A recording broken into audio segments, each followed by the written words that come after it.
Bonjour, bienvenue dans La vie des diocèses que nous enregistrons aujourd'hui à Lourdes. Tout de suite, je vous invite au voyage à plus de 20 000 km de l'Hexagone, en Nouvelle-Calédonie, et la découverte du diocèse de Nouméa. C'est en 1843 que commence l'histoire du diocèse, avec l'arrivée de 5 pères maristes à Nouméa.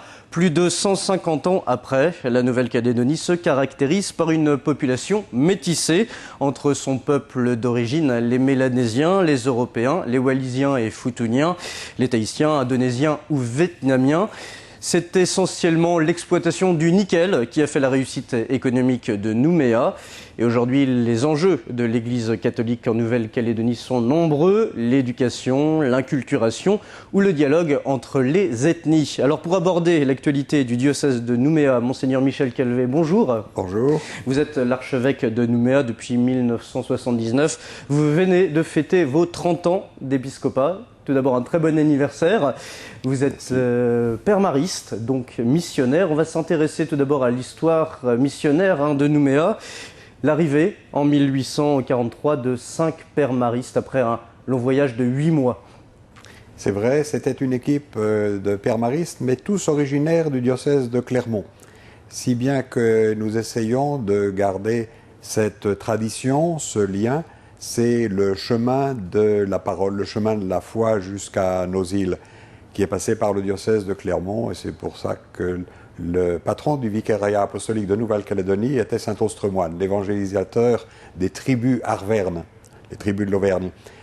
Et donc, Monseigneur Guillaume Douard, qui faisait partie de ce groupe de pères maristes, a débarqué dans le nord de la Nouvelle-Calédonie, à Balade, un endroit qu'il ne connaissait bien sûr pas du tout.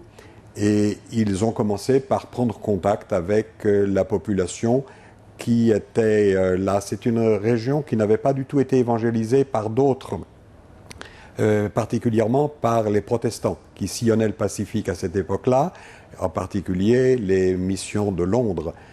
Et le début de l'évangélisation en Calédonie donc, s'est fait dans les endroits qui n'avaient pas été abordés, c'est-à-dire les endroits en fait les plus difficiles.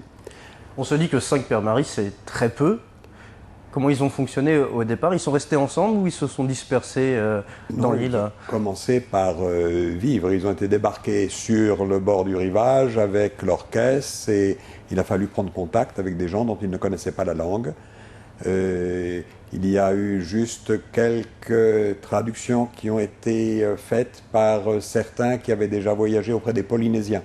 Et il se trouvait que dans les îles, les gens voyageaient autrefois, bien avant l'arrivée des Européens. Et qu'ils ont trouvé l'un ou l'autre qui parlait des langues polynésiennes, ce qui a permis d'établir les premiers contacts. Alors pour se rendre bien compte quel peuple ils ont trouvé sur place en arrivant, on puisse comprendre un peu leur situation à cette époque et à leur arrivée. Ben, c'était des Mélanésiens, donc une population complètement différente de ce qu'ils avaient pu connaître.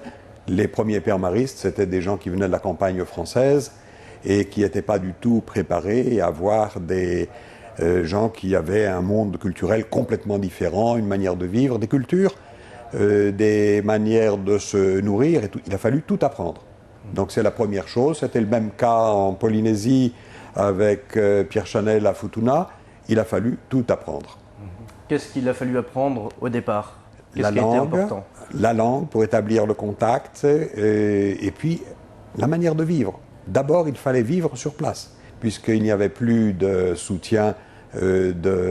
Les communications se faisaient par des bateaux de loin en loin. C'était donc plusieurs mois sans contact, sans lettres, sans instruction, sans indication. Et donc il a fallu commencer. Certains de ces pères maristes ont été remarquables pour leur adaptation. D'autres ont eu plus de mal. Au début, ça s'est même mal passé. Et il y a eu repris dans des stratégies internes entre les groupes mélanésiens, certains qui ont accepté les missionnaires qui arrivaient, d'autres pas. Et donc la première mission, par exemple, a été brûlée. Et ils ont pensé à un moment se retirer complètement. Et il y a eu plusieurs tentatives. C'est seulement la 3e tentative d'implantation que la mission s'est vraiment enracinée. Mais nous avons tenu il y a quelques années à célébrer le 150e anniversaire sous le banyan, le grand arbre de la plage de Mahamat, dans le nord de la Nouvelle-Calédonie, de Balade. Et ça a été un événement important parce que cela a été l'occasion pour les Mélanésiens de réactiver cet accueil qui avait été fait. Parce que quand l'accueil a été fait après la troisième tentative, eh bien, l'accueil a été fait coutumièrement, c'est-à-dire selon les coutumes mélanésiennes. Et à ce moment-là, eh bien, ceux qui avaient été accueillis, et c'est toujours le cas, font partie de la famille. Donc on peut avoir des difficultés, mais comme dans les familles, on n'a plus à être reçus comme des gens de l'extérieur. Ces Mélanésiens, à l'époque, on les appelait les Kanaks, en réalité. Pendant très longtemps, et jusqu'à ces dernières années, le mot de Kanak avait un sens très péjoratif. En fait, les ethnologues disent que c'est un mot qui vient, c'est le même mot qu'on trouve dans les langues polynésiennes, Enata, Tangata, Kanaka, et c'est un mot qui veut dire simplement homme, homme des îles. Mais ça avait un sens très péjoratif jusqu'à ces dernières années. Au contraire, maintenant, eh bien, ça a suivi un peu le même sort que le mot négritude, qui a pris un sens au contraire positif, et c'est bien. Comment ces premières communautés chrétiennes se sont formées à Nouméa? Vous dites que certains Mélanésiens ont bien accueilli ces missionnaires. Est-ce qu'ils ont bien accueilli aussi l'Évangile? Eh bien, ça a été long, mais la méthode missionnaire qui a été utilisée a été celle de l'établissement de catéchistes. Et depuis le début de la mission, c'est-à-dire quelqu'un qui, dans la structure du village, de la tribu mélanésienne, devenait le responsable spirituel du groupe auquel il appartenait. Et pour nous, les catéchistes sont toujours des gens qui sont importants, parce que c'est eux qui assurent la permanence dans un système d'habitat qui est souvent assez dispersé et qui ne peut être visité, par exemple, par un prêtre que tous les mois, que tous les 3 mois. Et celui qui assure la continuité de la vie chrétienne, le souci de l'accompagnement d'enterrer les défunts, de préparer les baptêmes, c'est bien souvent le catéchiste qui le fait. Et pour nous, ce n'est pas quelque chose de neuf, c'est l'origine même de la mission. Comment vous avez réussi au départ, comment ces pères maristes ont réussi au départ à faire en sorte que les cultures de ces Mélanésiens et puis la culture occidentale puissent communiquer et surtout comment cet évangile s'est inculturé dans les cultures mélanésiennes? Alors on a fait quelquefois des tas de reproches aux missionnaires. Bien sûr, ils n'avaient pas lu Lévi-Strauss, et pour cause. Mais certains d'entre eux ont été parmi les premiers qui ont été les acteurs des contacts entre la culture mélanésienne et les Européens. Les premiers à en donner compte rendu, les premiers à trouver les valeurs de ce qui était donc exprimé par ces cultures mélanésiennes. Et cela, on ne s'en rend pas toujours compte, mais c'était 50 ans avant même Lénart, le grand spécialiste de ces pays. Et ils ont commencé petitement. Il y a des publications, des cahiers que l'on retrouve maintenant dans les archives et qui sont publiés, qui font la joie des ethnologues. Quels étaient dans la culture des Mélanésiens les liens entre l'évangile et leur culture? Est-ce qu'il y avait déjà à la base dans leur culture une prédisposition à accueillir l'évangile? Bien, maintenant, bon, déjà, les pères de l'Église nous ont appris ça, qu'il y a dans toutes les cultures des pierres d'attente. Hein, et certainement, dans le monde mélanésien, eh bien, il y avait de ces pierres d'attente. Celles que l'on voit actuellement quand on parle d'inculturation, ce n'est pas toujours ce à quoi on pense, ce qui est un peu folklorique, mais c'est cette solidarité dans la société. Dans le monde mélanésien, dans le monde de la population des îles, eh bien, il y a une solidarité qui est vécue avec toute personne qui arrive, par exemple, et à laquelle on veille. D'ailleurs, si personne ne prend soin de celui qui arrive, c'est un petit peu comme dans d'autres régions du monde, les gens qui habitent le désert, eh bien la personne ne survit pas, celle qui arrive. Dans les îles, il y a un peu de ça aussi. Est-ce que au départ la difficulté ça a été de permettre à cette foi chrétienne de s'étendre dans l'île? On peut parler maintenant peut-être de la géographie, de la particularité de la géographie de l'île. La diffusion de la foi s'est fait facilement? Alors elle s'est faite par ce qu'on appelle les chemins coutumiers. Les chemins coutumiers, ce sont les liens de solidarité entre les groupes mélanésiens et qui passent par les sentiers. Souvent, ça permet de découvrir la géographie autrement que par les routes circulaires autour des îles que nous avons maintenant. parce que les chemins coutumiers traversaient la chaîne centrale. Toute la Calédonie, elle fait 400 km de long, la Grande Terre, est parcourue par une chaîne centrale qui est assez difficile à traverser, mais les tribus mélanésiennes avaient des correspondances en traversant les cols de la chaîne. Et souvent, on trouve des alliances. Il y a une variété de langues en Calédonie qui est considérable. C'est 25 ou 26 langues différentes dans le monde mélanésien. Et on trouve ces langues qui sont à cheval sur la chaîne, correspondant par les cols des vallées, par ces sentiers coutumiers. Et souvent, la foi, les catéchistes ont transporté la foi d'une tribu à l'autre en utilisant ces chemins.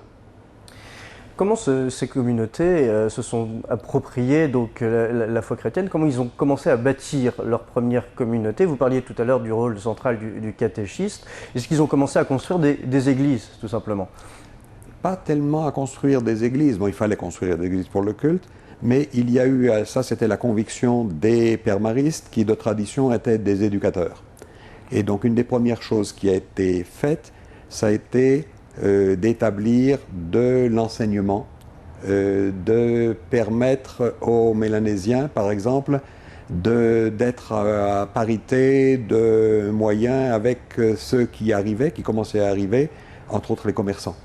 Et donc d'apprendre à compter pour ne pas être donc floué dans les échanges et tout ça.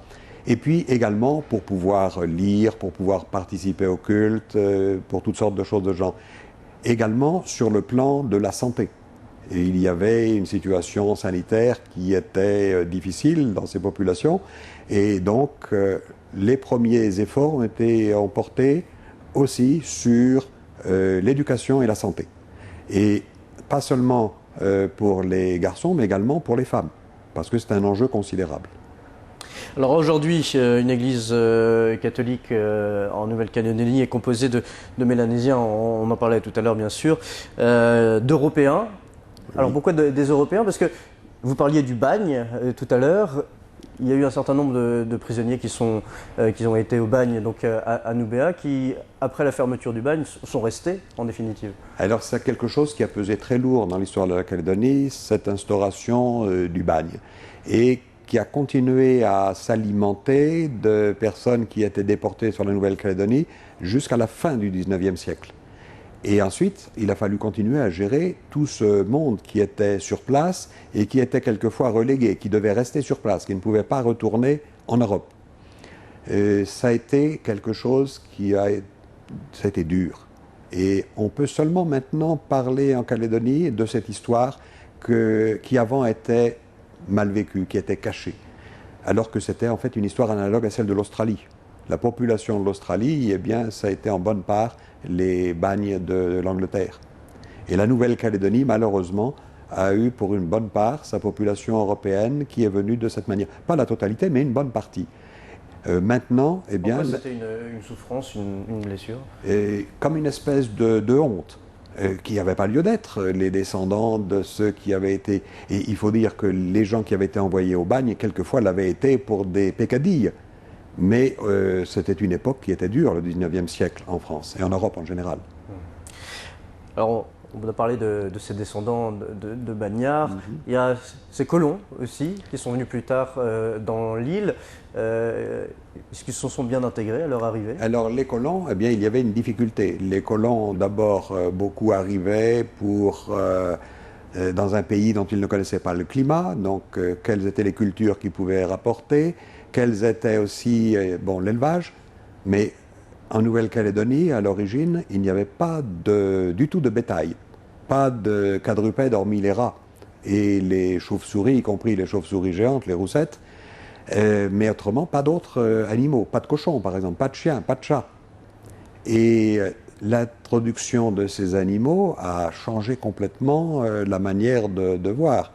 Du bétail dans des cultures mélanésiennes qui étaient voisines faisaient des dégâts considérables, d'où des incompréhensions, des tiraillements entre les colons qui essayaient de cultiver la terre et les villages mélanésiens qui cultivaient des ignames, des taros et tout ça, et dont la culture était complètement ravagée. Alors, on parle de ces colons qui ont peut-être eu du mal à se se laisser apprivoiser par les Mélanésiens. D'autres populations sont arrivées aussi, alors des populations voisines, les Wallisiens et Futuniens, eux qui sont arrivés peut-être pour le travail plus particulièrement.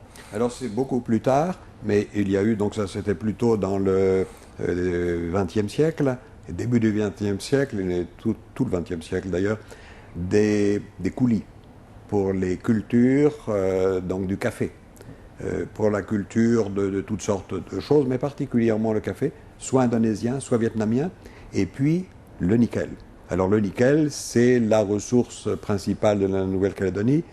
Le quart des réserves mondiales prouvées de nickel se trouve en Nouvelle-Calédonie, et c'est un enjeu qui est considérable, qui reste considérable, malgré un cours du nickel qui est en dents de scie, donc qui à la fois fait la fortune de la Calédonie, mais en même temps ravage le reste de toutes les autres activités économiques, puisqu'il fonctionne comme un aspirateur à toute main d'œuvre et capacité d'activité, parce que quelqu'un, dans une période où le nickel se vend bien, quelqu'un gagne plus en une semaine de travail au nickel qu'en 6 mois de travail dans l'élevage.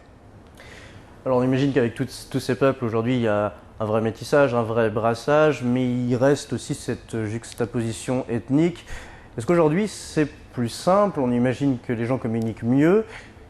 Il reste aussi des difficultés. C'est un enjeu qui est important parce qu'il y a eu aussi alors l'arrivée massive de Wallisiens et Futuniens. Il y a 2 fois plus pratiquement actuellement de Wallisiens et Futuniens en Calédonie que sur leurs îles d'origine, où ils sont 14 000.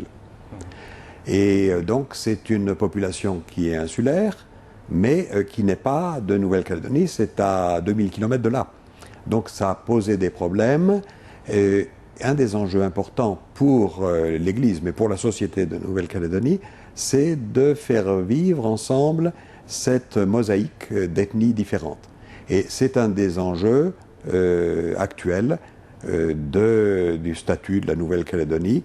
L'Église catholique, comme l'Église protestante, qui est aussi fortement implantée, eh bien, ont beaucoup contribué à ces rapprochements, à favoriser les rapprochements, et dans un dialogue politique qui se fait actuellement normalement, contrairement à une épreuve difficile dans les années 84-88, où la violence avait prévalu et où nous sommes passés à côté de catastrophes, puisqu'il y a eu des morts, il y a eu des blessures difficiles à cicatriser. Et on peut dire qu'actuellement, tout n'est pas facile, mais il y a une volonté de la part de tous les partis politiques, de tous ceux qui se sont vraiment investis dans l'organisation de la société de Nouvelle-Calédonie, de faire vivre, d'arriver à une harmonie de cette population. Concrètement, comment l'Église catholique a justement permis ce dialogue, ce rapprochement entre les ethnies? À commencer par le fait que l'Église elle-même est un lieu de rencontre et qu'il était important de vérifier qu'en toutes circonstances, eh bien, l'Église restait un lieu de rencontre, quelles que soient les sollicitations à prendre parti pour tel ou tel, ce qui n'a pas manqué, bien sûr. Également par l'enseignement. L'enseignement catholique est très important numériquement en Nouvelle-Calédonie, historiquement aussi, et c'est un lieu de rencontre donc de toutes les populations. Donc ce sont ces enjeux de rencontre. Il s'agit d'accompagner la rencontre. Il ne s'agit pas de la faire à la place de ceux qui doivent la vivre, mais il s'agit de la favoriser et de l'accompagner. Et c'est ce qui est fait sans arrêt.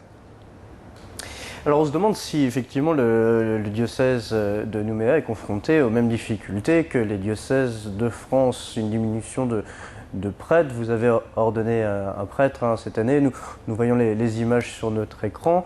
Est-ce que votre diocèse est confronté aussi à la même sécularisation que les diocèses français, ou est-ce que vous vous trouvez dans une situation complètement différente? Alors c'est assez différent, en ce sens que le diocèse de Nouméa, un peu à l'image de l'Australie, est un diocèse qui est à la fois dans la plus grande modernité, la plus grande technicité, mais aussi dans la tradition la plus ancienne. Les aborigènes d'Australie et en Nouvelle-Calédonie, dans tout ce qui est coutume, tradition mélanésienne. Actuellement, je suis également administrateur apostolique du diocèse voisin de Port Vila, au Vanuatu, qui n'a pas d'évêque. L'évêque est décédé subitement à 52 ans.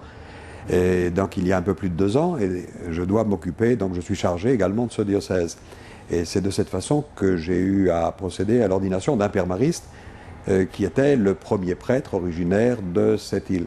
C'est aussi là une société qui est traditionnelle, qui est ancienne et qui a des problèmes d'accession, alors différents de la Nouvelle-Calédonie, parce qu'il n'y a pas de nickel au Vanuatu, anciennement Nouvelles Hébrides, et donc les moyens matériels manquent cruellement. Il y a eu un moment pour nous qui a été passionnant pour voir tous ces enjeux qui étaient mis les uns à côté des autres. C'était le synode spécial pour l'Océanie, de ces synodes continentaux qui avaient été imaginés par le pape Jean-Paul II.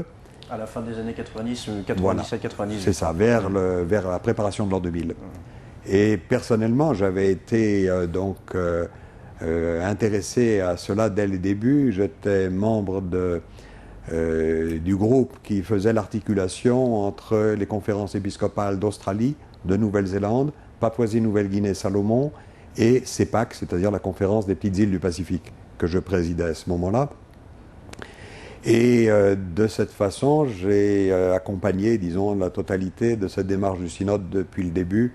La commission préparatoire du synode, j'ai été secrétaire spécial du synode pendant son déroulement en 1998 à Rome, et puis de la commission post-synodale également, et aussi à la publication étonnante de Ecclesia in Oceania.